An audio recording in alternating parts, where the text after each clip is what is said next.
On va vous parler d'un programme de rééducation orthophonique au CRCSI. Pour qui et pourquoi? Eh bien d'abord, pour qui? C'est après une implantation cochléaire à tous les âges de la vie, comme vous pouvez le voir sur ces photos. On est parti de l'enquête du CISIC de 2020, le parcours des patients implantés, et on a observé des attentes, notamment des manques. Vous demandiez plus de vérification des différentes étapes de récupération auditive, et puis vous disiez que vous manquiez d'aide de l'orthophoniste et du réguleur au début, et qu'après, avec les années, vous pouviez vous sentir un peu perdu dans la nature. On est aussi parti des bénéfices, notamment dans l'enquête CISIC, où vous disiez que vous étiez globalement satisfait déjà de votre éducation orthophonique. Et puis on est parti des expériences, des retours des patients du CRCSI de La Réunion. Au CRCSI, l'idée de vraiment avoir un programme de rééducation orthophonique et de répondre à vos attentes, c'est notamment parce qu'on a un lien privilégié entre les orthophonistes, les régleurs et l'ORL. En fait, on a aussi en parallèle dans les autres missions délivrées par la Haute Autorité de Santé, on a aussi des missions d'accompagnement dans ces premiers temps. En fait. C'est vraiment, même dans le cahier des charges au centre de référence d'implantation, on a vraiment cette mission de pouvoir accompagner dans les premiers temps. Donc c'était soit d'accompagner vers un orthophoniste, soit de pouvoir répondre vraiment aux premières missions. C'est pour ça que finalement, cet accompagnement est coulé de source parce qu'il vous rejoint vous, les demandes qui avaient été faites et remontées par l'enquête du CISIC et en même temps par le cahier des charges qu'on avait. Donc on l'a conçu sous forme de checklist pour permettre aux patients d'avoir vraiment des objectifs clairs et précis et qu'ils puissent vraiment maîtriser. Et tout ça validé avec l'orthophoniste pour qu'on puisse être votre interlocuteur privilégié dans tout le parcours. Parce que dans le centre d'implant, on a plusieurs personnes qui gravitent et l'idée c'est de pouvoir avoir ce référent, même si nous on ne va pas être sur toutes les missions, mais pouvoir s'assurer que tout est en lien et que tout se fait correctement et dans les meilleurs délais. Donc comment on a construit cette checklist? C'est à partir des données déjà de la littérature, mais aussi beaucoup des études récentes et sur les facteurs d'influence des résultats post-implant. L'idée c'était de valider tout ça pour aller au maximum du potentiel de votre implant.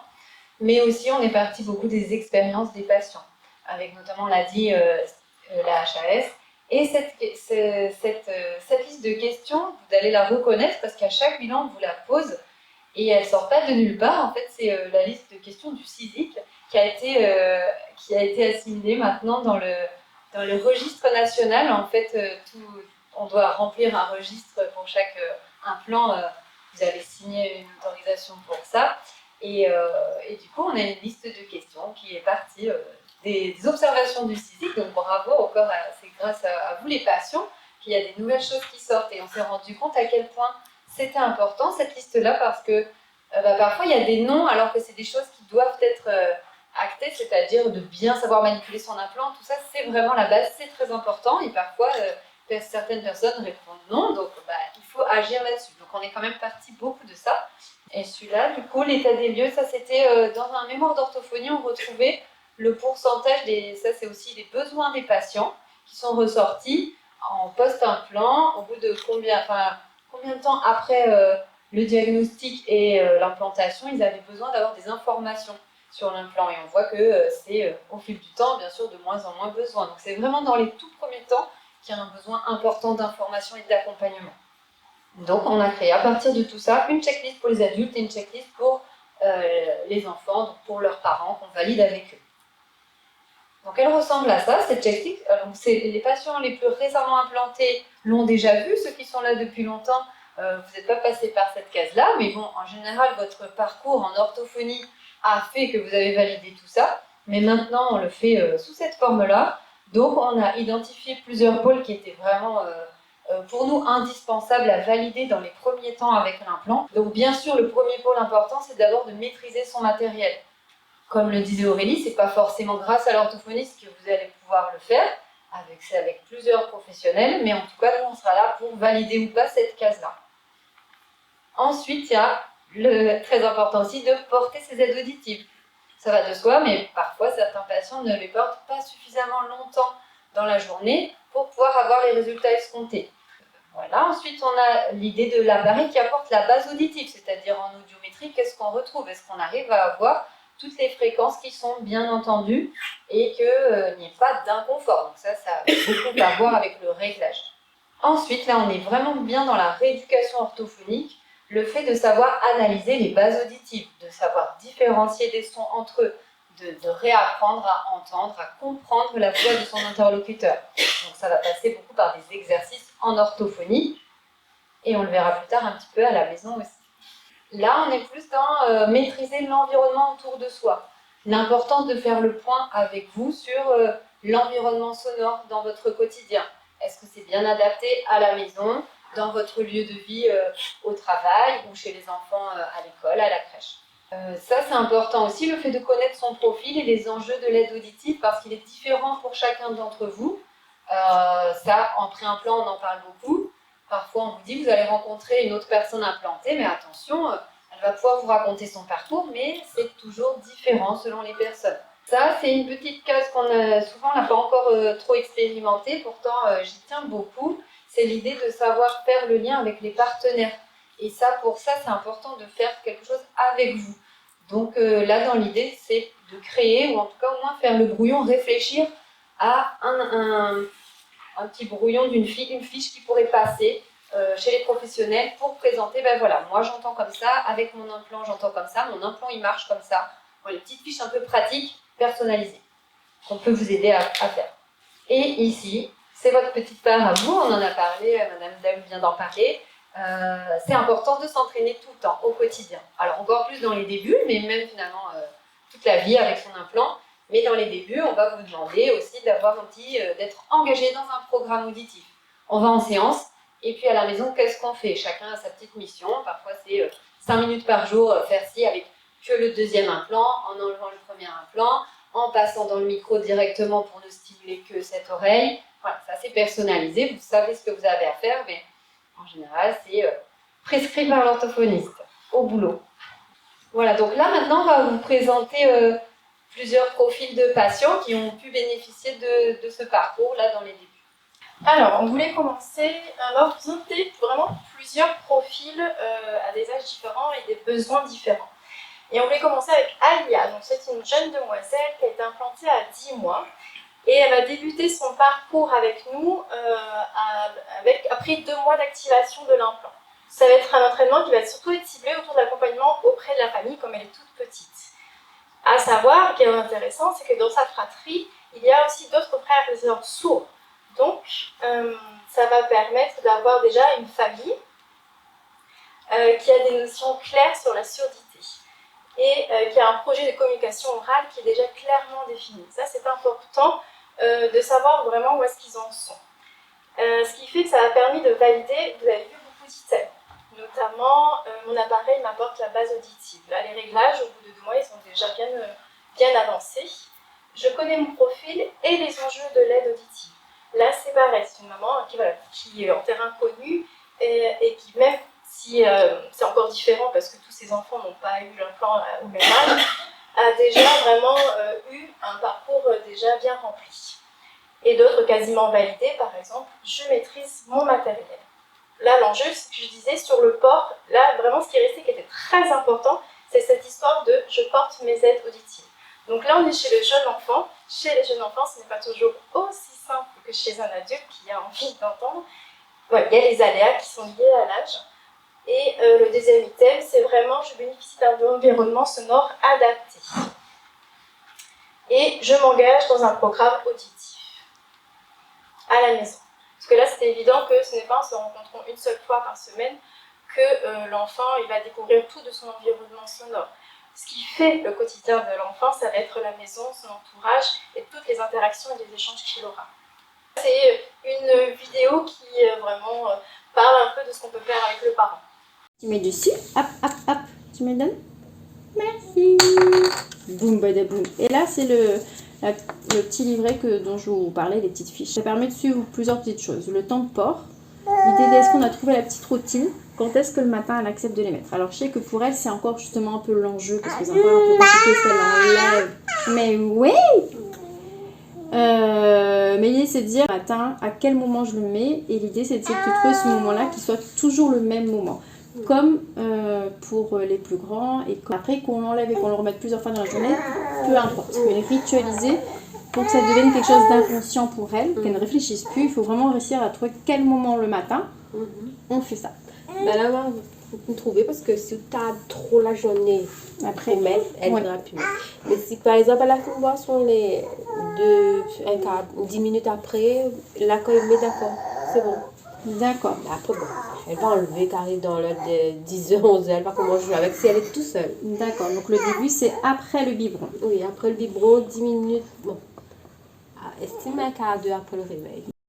L'idée, c'est vraiment le gros enjeu. Donc, je porte mes implants. Et c'est important de ritualiser ces moments-là. C'est important de se dire qu'est-ce que je mets en place pour que ça devienne quelque chose d'intuitif. Et les autres pistes, pourquoi on les enlève et comment on peut aider au maintien. Donc ça, le maintien, par exemple, ça ne va pas forcément être comme moi. On va réfléchir ensemble, mais ce sera vraiment après avec l'ergothérapeute ou avec le régleur. On va essayer de trouver les astuces pour permettre un maintien correct des implants. Et après, en parallèle de ça, donc c'est quel exercice je vais choisir, comment je le place dans ma journée pour être sûr que je le fasse suffisamment régulièrement et quels vont être les temps qui vont être les plus profitables pour mon enfant. Et en parallèle, en dernier, le lien avec l'orthophoniste. Elle a une orthophoniste en libéral, donc c'est important, on a des petits livrets qu'on peut donner, vous avez vu que j'ai manipulé des petits livrets, c'est important de pouvoir faire le lien avec l'extérieur qui est dans la prise en charge de l'enfant aussi. Dans la même idée de l'accompagnement, Iman qui est plus grande, elle a 10 ans, elle a eu un premier implant à 5 ans et le deuxième à 5 ans et 10 mois, avec de très bons résultats rapidement. Là, on est sur une problématique à un moment donné précise, c'est qu'elle a été réimplantée donc, à 10 ans, après 8 mois sans porter son implant. Donc, il était important qu'elle rejoigne ce parcours.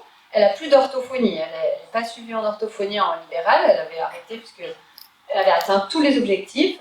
Mais du coup, là, on la remet sur ce parcours après sa réimplantation. Donc, le réinvestissement a été très rapide. Elle s'est très vite réapproprié son implant avec de bonnes bases auditives. Donc, on a très vite pu valider qu'elle porte bien ses aides, que son appareil lui apporte la base et qu'elle analyse différentes choses avec son appareil très vite, très bien. Elle peut comprendre très vite après l'activation, recomprendre des phrases avec son implant réimplanté. Donc, déjà, on peut valider que le nouvel implant fonctionne bien. C'est déjà bien parce que sans ce parcours, au final, d'accord, on a des audiométries, mais on n'est pas sûr d'avoir tout ça. Donc déjà, on peut valider ça, on est content. Ensuite, elle a aussi ça, le fait de bénéficier d'un environnement sonore adapté. Elle y a déjà beaucoup réfléchi puisqu'elle est déjà implantée depuis longtemps. Et elle est déjà engagée dans un programme auditif, là, en ce moment, dans ce parcours. Donc là, toutes les conditions sont bien réunies finalement. On pourrait presque s'arrêter là, c'est bon, l'implant ça marche, et puis voilà.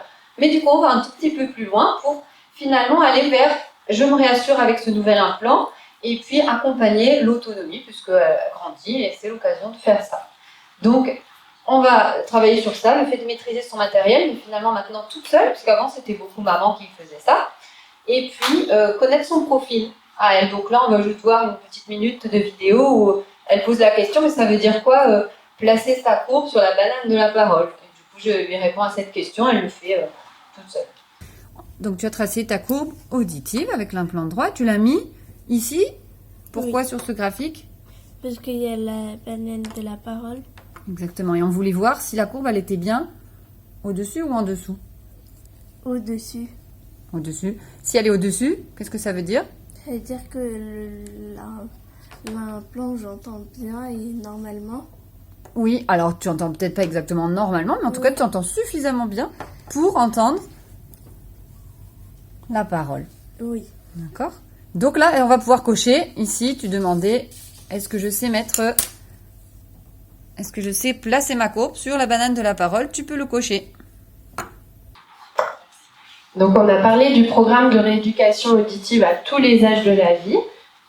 Donc là, on a Monsieur D. Donc au moment où je vous parle, on a déjà avancé dans ce programme, mais au moment où on a fait une photographie de où on en est dans le programme de rééducation, on en était là. Monsieur D, il a 62 ans, il a un implant activé depuis 1 mois, 2 séances par semaine et puis des exercices à domicile. quand on a fait le point, il était toujours en attente de son processeur. Donc je vous propose de vous montrer ce qu'on a travaillé globalement. Donc on a travaillé les paramètres sonores, les sons graves, aigus, forts, faibles, longs, courts, la reconnaissance des bruits quotidiens et puis la perception de la parole. On en a parlé tout à l'heure, les sons, les mots, les phrases en conversation, dans le silence, dans le bruit et au téléphone. Plan de l'audition, du coup, qu'est-ce que ça vous a permis?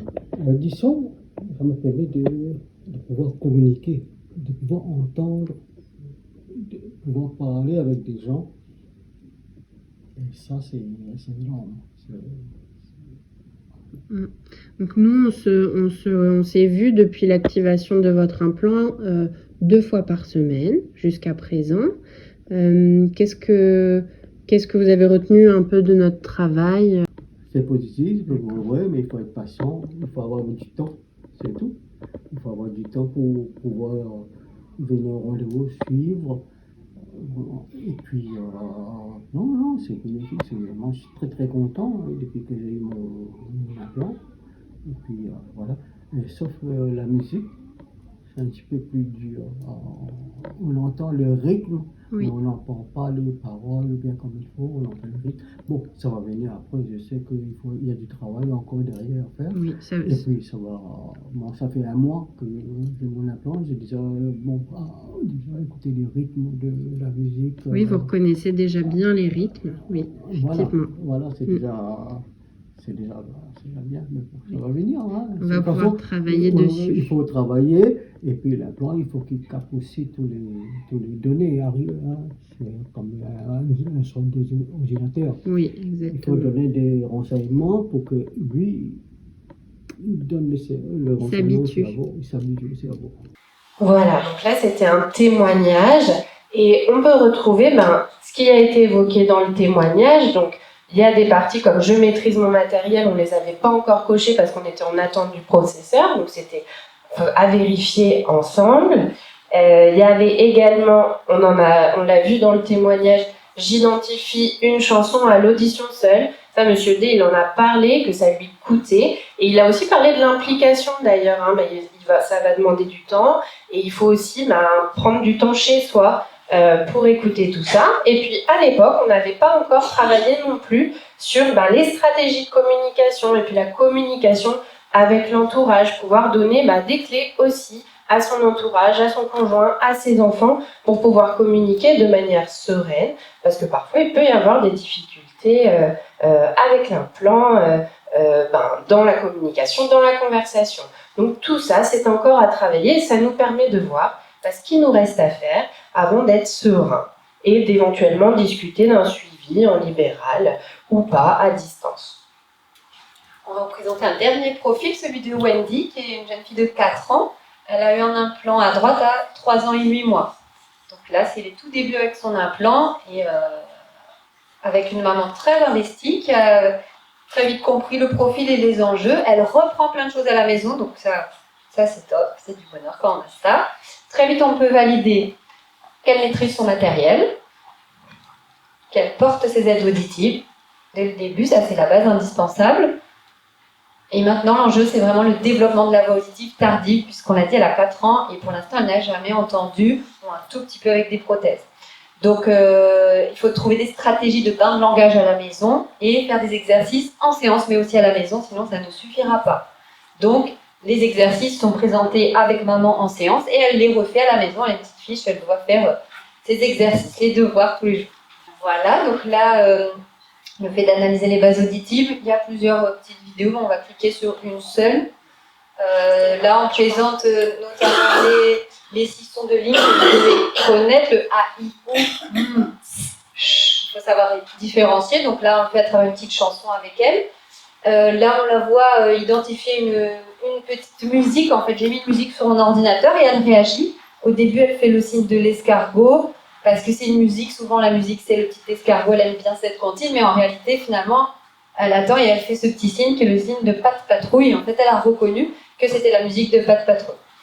On va juste faire cette petite vidéo qui montre là un petit travail d'identification de 3 mots. ces 3 mots qui ont été choisis parce qu'en ce moment, elle adore regarder Cendrillon. Donc, on a choisi un mot d'1 syllabe, un mot de 2 syllabes et un mot de 3 syllabes du lexique de Cendrillon.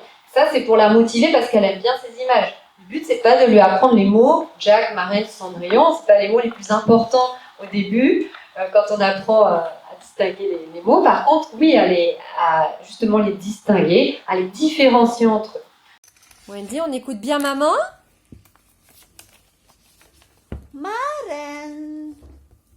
Maren. Jack? Maren. Marraine, bravo! Marraine. Marraine. Encore? On écoute encore? Vas-y. Jack.